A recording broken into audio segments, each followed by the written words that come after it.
Hello everyone and welcome back to the channel. Today I'm going to show you a game that's perhaps slightly different from a lot of the games I've shown before in one very crucial respect. This is a game which has not yet been published.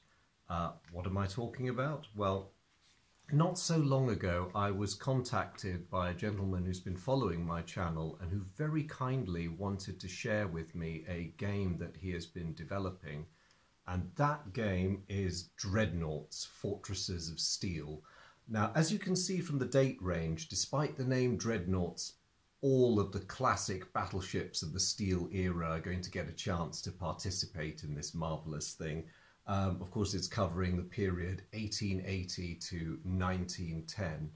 A word about the gentleman in question.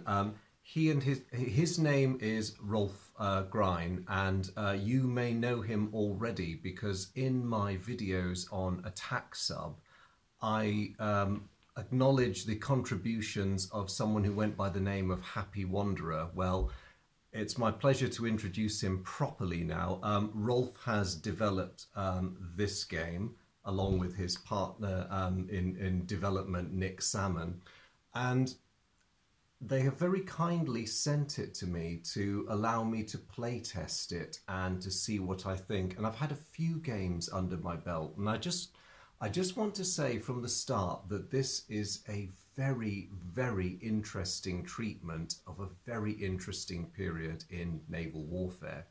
So just to talk a little bit about the components, this is primarily a card-driven game, and there's not very many of those about when it comes to this particular period. There's quite a few card games simulating naval warfare in later periods, some of which I've reviewed elsewhere on my channel, but this one's rather unique for covering the great age of the pre-dreadnoughts into the early dreadnought battleships. So, components-wise, I mean, I loved the moment I saw the graphic on the rulebook. I thought, oh yes, that is a gorgeous picture of the Great White Fleet underway, and that they pretty much had me when I saw that image.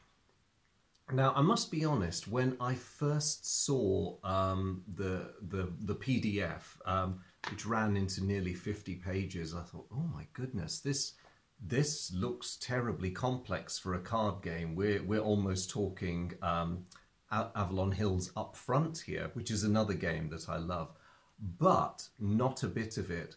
There is actually a very elegantly simple system driving this game, and as I began to read through this, I discovered to my great joy that actually when you leave out the diagrams and the explanations and the examples of play, the basic rules in this game only come to about 15 pages. At its core, there's a very simple mechanic going on. The rest of the rule book is taken up with optional rules, and the optional rules cover things like shore bombardment, fighting at night, torpedo boat destroyer flotillas, that kind of thing, the extra nitty-gritty for gamers who want to really recreate the period. Now, these guys clearly know what they're doing because, like all good designers, they did include a cheat card, quick reference to see you through the turn. Now, it must be said for a game like this, whose mechanics are a tiny bit unusual, and I'll say a bit more about that in a moment, perhaps a slightly more comprehensive, call it a cheat card, would have been more useful at the start. But I must say, once you've understood the rules and played a few games, you very quickly realise that this is all that you need. Now, to talk about the inspiration for this game, because having shown you this cheat card that has a relative range table, people who play up front might recognise the concept of using relative range and range chits.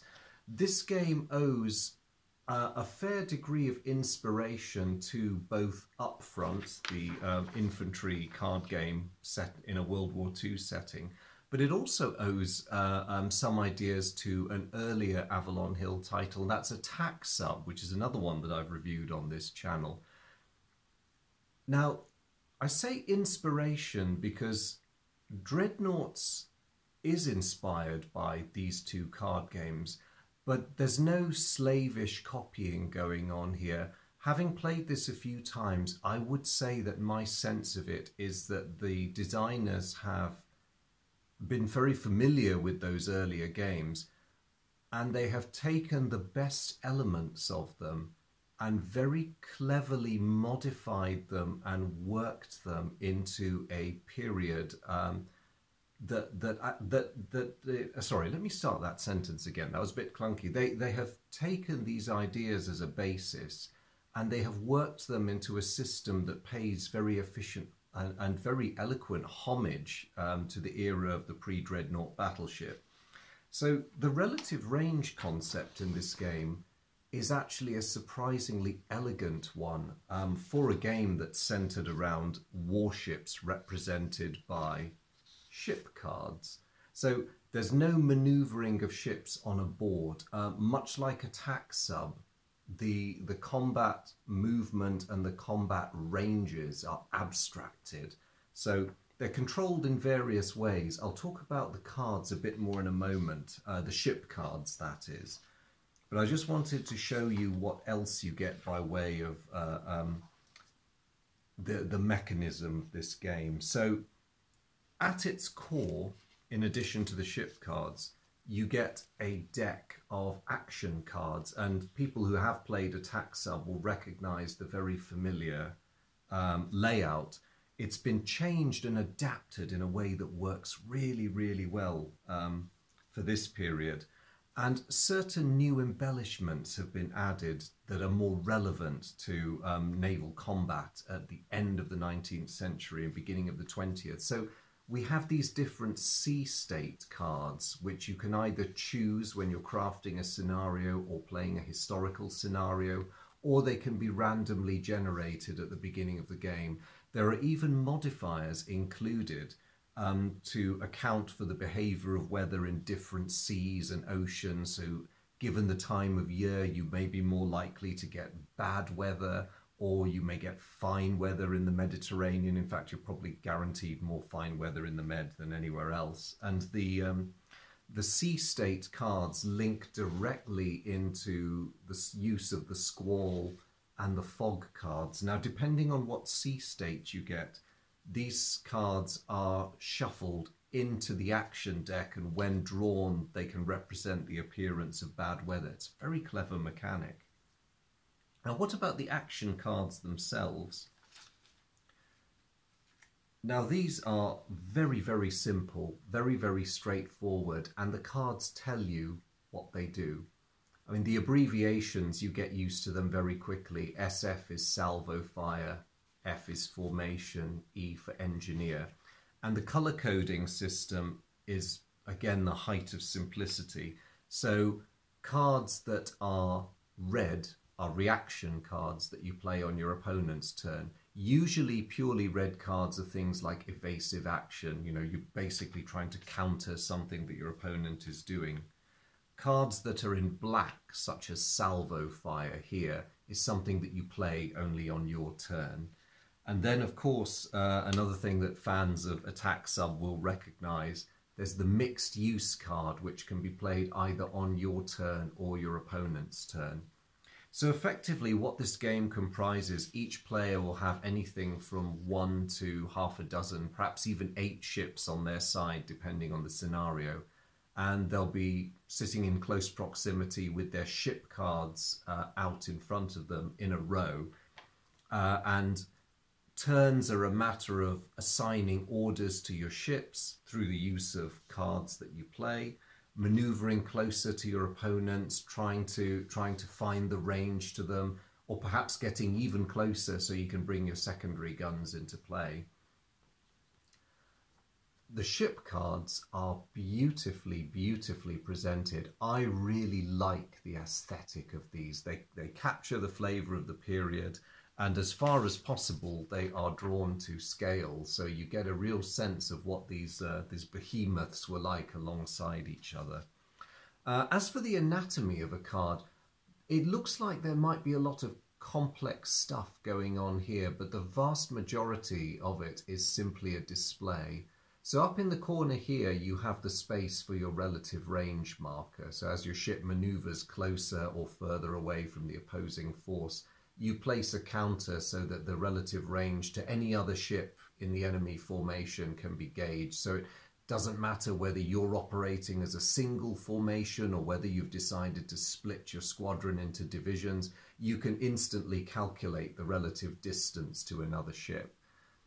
The rest of the graphic here is all about tracking your crew and your damage. So if your fleet possesses senior officers, and each force should contain at least one admiral or at least a commodore, you place their counter at the conning tower or bridge. That circle up there is to record your crew quality. Now, most of the time in this game, the granular differences between a trained and an experienced crew, they don't feature that much. But if you have a very poorly trained crew versus an elite crew, that can make a difference. And so your crew capability counter is placed there. All the rest of these are the different locations around the ship that can be damaged. And within these squares, I don't know if my camera is going to pick up the print very well. It's clearer in the flesh than it is on my camera, I think. But you get an abbreviation telling you what the location is. You get a small number saying what the armor protection level for that location is. And it covers the main elements of a warship, the primary and secondary battery. The conning tower can be damaged, of course, funnel. You've got the ram, you've got the torpedo tubes, and you've got a row of boxes here tracking the ship's remaining flotation, and the same down here for fire damage. There's a box there for speed. So it's quite simple. There's a lot here, and I hope this gives a sense of just, you know, how much granular detail is dealt with without overburdening the system. If I hold Borodino up to Mikasa here, it's fairly generic in terms of locations, but when you look at the statistics on the cards, there's enough variance. You do get a feel for the differences in the ships, which I find quite appealing, because this game stops well short of being something very detailed like Fear God and Dreadnought. It's much simpler than that. Down here you have the details of the ship's armament and the manner in which its different weapons perform. So you've got ratings for the primary battery, ratings for the secondary battery, ratings for torpedoes, and even the quick firers. If you're playing one of the scenarios that involve torpedo boats and torpedo boat destroyers, you can engage them with those smaller guns. Otherwise, if you're opting for a pure battleship engagement, they really don't feature that much. Down here we have the all-important straddle track. So the straddle track applies only to a ship's main battery, and it's meant to represent the difference in ranging in your heavy guns from a distance of about 7,000 yards, which was extreme range in the early part of this period, as opposed to your lighter pieces, which will come into play anyway when you reduce the distance to medium and closer ranges. I like that. It's a really nice touch. The armament and targeting of these ships are not simply folded into a single procedure. It adds a tiny bit of complexity, but again, it gives you that all-important feel. It's a very clever bit of design work. And lastly, there's a special note for features specific to this class of vessel. So in the case of poor old Borodino, she suffers additional flotation hits from torpedo or mine damage. And that's because, unfortunately, the metacentric height of the Borodino class left a bit to be desired, especially as they began to take damage. Again, it shows an awareness of the subtle differences in different warships and how they performed relative to each other. And just to complete the ensemble, I was also sent PDFs of the various counters that you'll need, and I've done a quick and cheerful botch job of putting them together. Probably haven't done them justice, but I found them perfectly serviceable so far. And just to complete the picture, I've thrown a few of my own bits and pieces in for vessel tracking. You won't actually use most of those at first when you first set up. Things become a bit more counter heavy as ships take damage. The very last item I've got is this very handy player aid where you can track your weather, your current sea state, phases of the moon if you're playing that sort of campaign, and how many decks have been played through, because again, in a nod to both upfront and attack sub, the number of decks in a scenario, decks of cards that is, dictates the end point of the scenario.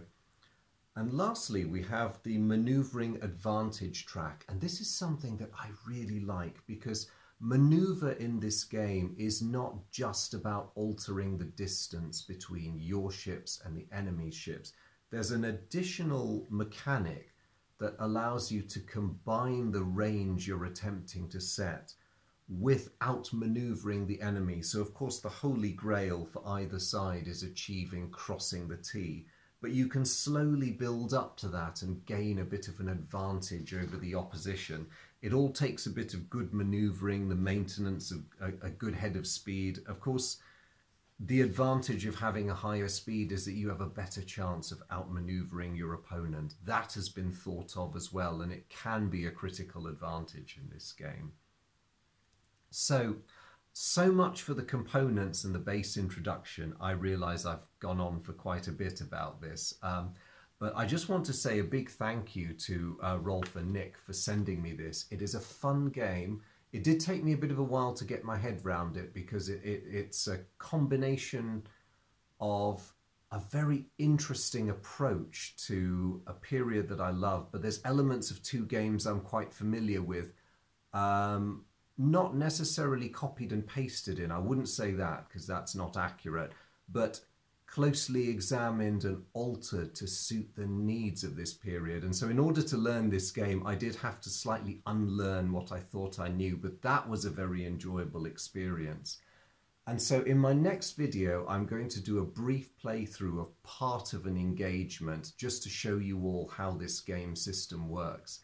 And hopefully to convey a bit more about why I think it's a fantastic system and why I do hope that it makes it into print one day. But I will leave it at that for now. Just to say a big thank you again to Rolf and Nick for sending it in, and to all the rest of you who are watching this series. I hope you find this project interesting, and I hope, like me, you've got your fingers firmly crossed for the designers, and I will look forward to seeing you all again in the playthrough. Thanks very much for tuning in. Bye.